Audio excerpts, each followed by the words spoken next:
Prendre en main votre vie, changer de train-train, ça fait longtemps que vous en rêvez.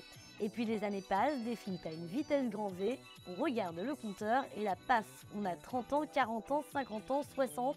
Bref, on se rend compte qu'on a vieilli, oui, mais on a mûri aussi. Vous vous sentez aujourd'hui bloqué dans votre ascension professionnelle? Vous êtes un entrepreneur surmotivé à l'idée de monter votre propre business. Vous en avez ras-le-bol d'être sous-rémunéré et vous ne souhaitez vivre que pour votre propre projet. En tout cas, si vous êtes branché sur ce podcast, c'est que c'est le bon moment pour changer de métier, pour changer de vie. Vous écoutez Cocktail Gagnant, le podcast de la chaîne de fitness L'Orange Bleu, qui va peut-être changer votre vie. Merci de nous suivre sur toutes les plateformes, Spotify, Deezer, l'appli Podcast Apple ou encore YouTube. Bonne écoute!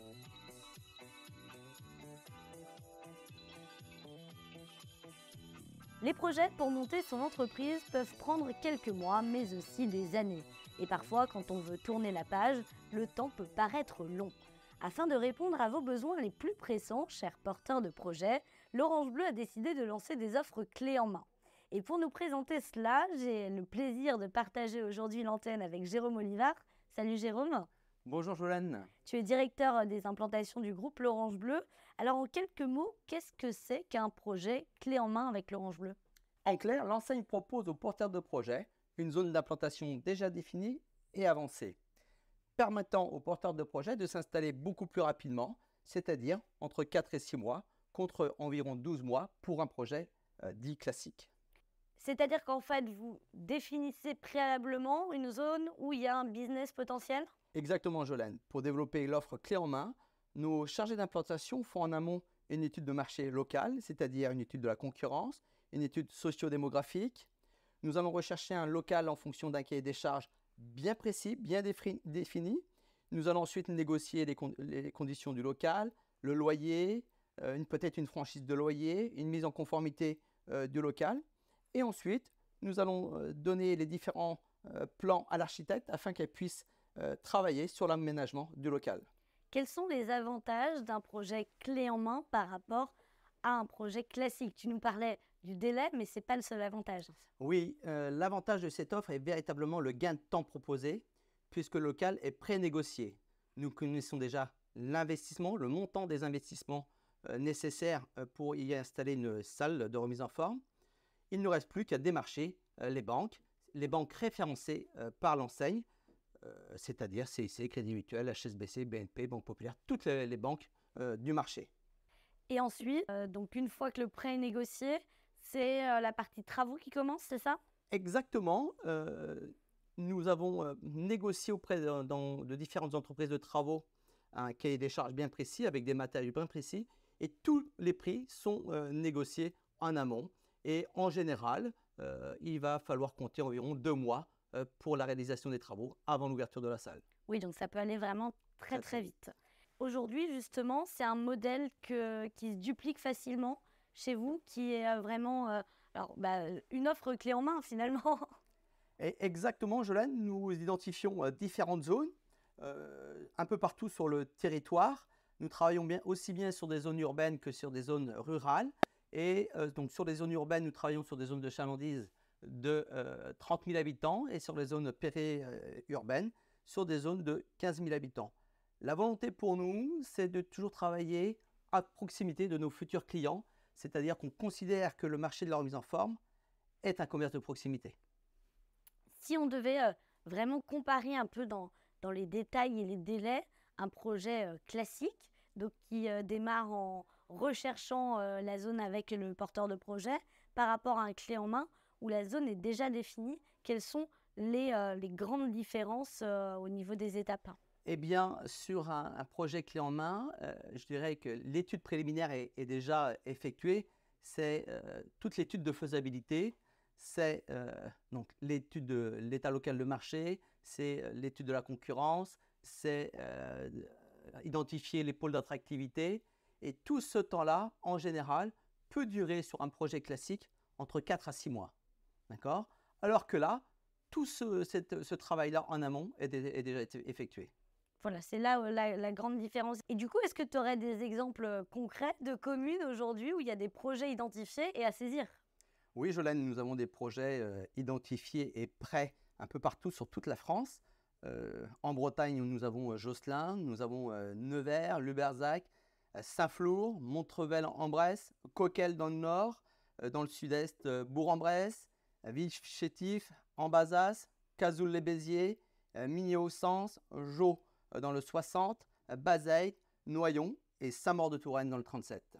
Ah oui, ça en fait pas mal. Et puis tout au long de l'année, du coup, les équipes nourrissent cette liste et vont chercher des zones potentielles de business. Exactement, nous sommes perpétuellement en recherche de nouvelles zones, de nouveaux secteurs et nous faisons ces études de recherche de zones tout au long de l'année. Parce qu'en France, le marché n'est pas saturé, contrairement à ce qu'on peut penser. Non, Jolène, le marché de la maison forme n'est pas saturé aujourd'hui. Ce n'est pas encore un marché mature. Le taux de pénétration en France se situe entre 8 et 9% sur la France, alors que dans le reste de l'Europe, nous atteignons 16%, pouvant aller jusqu'à 21-22% dans les pays scandinaves. Ah oui, donc il y a encore vraiment des zones à conquérir. Justement, tu nous citais tout à l'heure des exemples de communes. On est plutôt quand même sur des zones périurbaines, voire rurales, non? On travaille sur tout type de projet, aussi bien dans des zones urbaines que périurbaines. L'important pour nous, c'est ce que je disais tout à l'heure, le sport est un commerce de proximité et les différentes études montrent pour qu'un adhérent soit fidèle, il faut qu'il se trouve environ un maximum 10 minutes de son lieu de travail ou de son lieu d'habitation. Quelle est la taille des zones de chalandise que vous visez? 15 000 habitants sur les zones périurbaines et 30 000 habitants sur les zones urbaines. Est-ce qu'il y a un critère numéro 1 pour implanter un business comme une salle de fitness? Alors, Jolène, il y a plusieurs critères. On regarde évidemment, nous, les pôles d'attractivité. C'est-à-dire que on va regarder les habitudes de consommation des habitants. Nous allons également regarder les éléments socio-démographiques, c'est-à-dire les catégories d'âge, si on est plutôt sur une population jeune, un peu plus âgée. Et est-ce que justement, il y a un profil type de l'adhérent l'Orange Bleu? Jolène, il n'y a pas de profil type. On peut s'apercevoir que dans nos salles, nous avons 50% d'hommes, 50% de femmes. Et en fonction des zones d'implantation, on a une grande variété de clients ou d'adhérents chez nous. Ça va du jeune étudiant du 16-17 ans jusqu'au retraité qui peut avoir plus de 70 ans. Donc, on a vraiment une très grande variété d'adhérents dans nos salles. Alors, ça, c'est le profil adhérent, mais le profil porteur de projet. Quel est le profil type du porteur de projet que tu recherches? S'il y en a un d'ailleurs. Oui, évidemment, on fait attention dans la sélection de nos candidats. L'idéal pour nous, c'est d'avoir quelqu'un qui soit gestionnaire, qui aime communiquer, qui est un communicant et surtout un bon commerçant. Et puis, il faut avoir, j'imagine, quand même un peu de finances pour monter un projet comme celui-ci. Ça coûte combien d'ouvrir une salle l'Orange Bleu? Alors, l'investissement total va se situer en fonction du projet entre 250 000 et 350 000 euros. Et pour cela, nous allons demander un apport personnel d'environ 70 000 euros. Ce n'est pas nous qui fixons ce montant d'apport personnel, mais chaque porteur de projet bénéficiera avec nous d'une contre-garantie BPI à hauteur de 70%. Et BPI impose des règles pour bénéficier de cette contre-garantie. C'est quoi cette garantie BPI? Eh bien, BPI, c'est un organisme d'État qui va se porter caution sur le projet à hauteur de 70%, ce qui est à la fois très rassurant pour le porteur du projet, mais également pour le banquier. Tu parlais justement des profils. Je suppose que vous organisez également des formations. Bien sûr, à partir du moment où un porteur de projet a décidé de rejoindre l'enseigne l'Orange Bleu, il fera au préalable 2 jours de préformation pour apprendre à connaître le fonctionnement d'une salle de remise en forme l'Orange Bleu. Ensuite, il viendra 1 semaine pour apprendre à gérer et à piloter un club de forme l'Orange Bleu. Il ira ensuite 1 semaine en immersion dans un club déjà ouvert et pourra bénéficier tout au long de sa vie de chef d'entreprise au sein du réseau l'Orange Bleu de formation continue via notre école de formation qui s'appelle l'ENCP. Ça peut être des formations comptabilité, gestion, communication, gestion de conflits, etc., etc. Oui, il y a vraiment un large panel de choix. Si demain, je suis porteuse de projet, on va faire un cas concret avec toi. Par exemple, tu nous parlais de Josselin tout à l'heure en Bretagne, dans le Morbihan. Comment va se passer notre collaboration? Par quoi on va commencer? Eh bien, par exemple, pour le cas de Josselin, nous avons identifié la ville de Josselin, qui est une ville d'environ 3000 habitants, mais avec une zone de chalandise à moins de 10 minutes de plus de 15 000 habitants. Nous avons regardé les pôles d'attractivité autour de ce local. On a pu voir qu'il y avait un Super U en face, qu'il y avait une construction d'un Lidl juste à côté et qu'il n'y avait pas de concurrence sur cette zone de chalandise. Donc pour nous, évidemment, c'est une très bonne zone d'implantation où nous sommes convaincus du business qu'il y a à réaliser sur cet emplacement. Donc toujours à Josselin, quelles sont les étapes qui m'attendent si demain, ça y est, je signe le projet avec vous?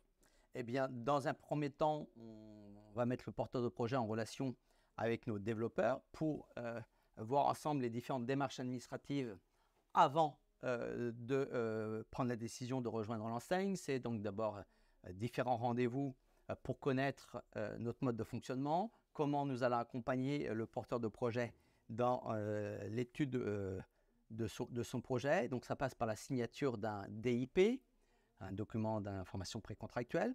Ensuite, il y aura la signature du contrat de licence.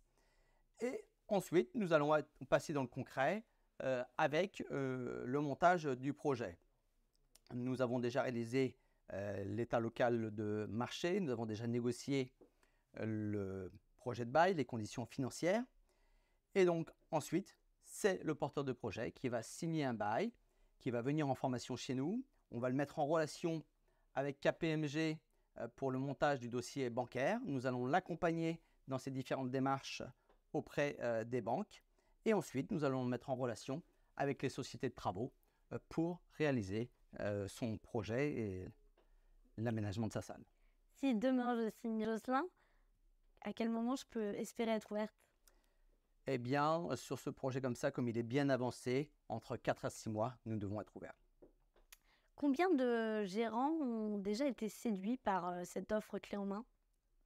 Nous avons environ une cinquantaine de gérants qui ont déjà profité de cette offre-là. Nous en montons entre 8 et 10 par an. Ah oui, par exemple, là, sur les derniers mois, quels ont été les clubs à s'ouvrir sous ce format? Eh bien, nous avons un exemple de Matignon dans le 22, où ce sont deux jeunes entrepreneurs qui nous ont rejoints via ce format, qui ont ouvert il y a un petit peu plus d'1 an, et qui aujourd'hui sont à plus de 1000 adhérents, tout en sachant qu'en général, sur ce type de projet en zone périurbaine, il faut environ 500 adhérents pour être à l'équilibre. Ça me fait gagner du temps, ça je l'ai bien compris, mais est-ce que ça fait aussi gagner de l'argent aux porteurs de projet? Alors Jolène, on dit le temps c'est de l'argent. Donc oui, évidemment, parce que ça évite toutes ces études préalables d'état local de marché, de recherche de locaux, qui sont coûteuses financièrement, mais également en temps. Alors, une fois que je vais avoir ouvert mon club, est-ce que j'aurai quand même accès à autant de services que les autres porteurs de projets dits classiques? Les services sont exactement les mêmes, nous accompagnons exactement de la même manière quelqu'un qui profite d'un projet clé en main ou d'un projet classique. Alors, le temps, c'est de l'argent et justement, quelle rentabilité je peux espérer à partir du moment où j'ouvre mon club? Les résultats sont très probants. Nous arrivons à atteindre l'équilibre en quelques mois sur des projets clés en main. Pour ceux qui nous écoutent et qui se disent « Waouh, c'est super, mais il me faut un projet rapidement, sauf qu'en fait, je ne vois pas de clé en main près de chez moi. » Comment faire? Eh bien, n'hésitez pas à nous rejoindre sur le site entreprendre.l'orangebleu.fr. On vous mettra en relation avec Clément qui s'occupe du développement afin qu'on vous donne tous les renseignements possibles sur l'Orange Bleu et peut-être votre futur projet près de chez vous. Alors Jérôme, tu connais le concept de cette émission. Avant de terminer, je vais te demander ton cocktail gagnant du projet clé en main. Eh bien, le cocktail gagnant, si vous avez la fibre entrepreneuriale, un projet clé en main, c'est 4 à 6 mois contre environ 12 mois pour un projet classique. Le temps, c'est de l'argent et grâce au projet clé en main, vous aurez un retour sur investissement très rapide. Merci beaucoup, Jérôme, d'avoir partagé toutes ces informations. Quant à nous, on se retrouve dans 2 semaines pour savoir si vous êtes vraiment prêt pour la licence de marque. Envie de donner un nouvel élan à votre vie professionnelle ou de diversifier vos activités? Comment se lancer? Quels sont les pièges à éviter? Et surtout, pourquoi monter la licence de marque vous permettra d'être accompagné tout en étant indépendant? Pour le savoir, rendez-vous dans 2 semaines pour votre cocktail gagnant sur toutes vos plateformes de podcast préférées. Et d'ici là, n'oubliez pas, c'est à vous de réveiller l'entrepreneur qui sommeille en vous. Merci à tous d'avoir écouté Cocktail Gagnant, le podcast qui va peut-être changer votre vie.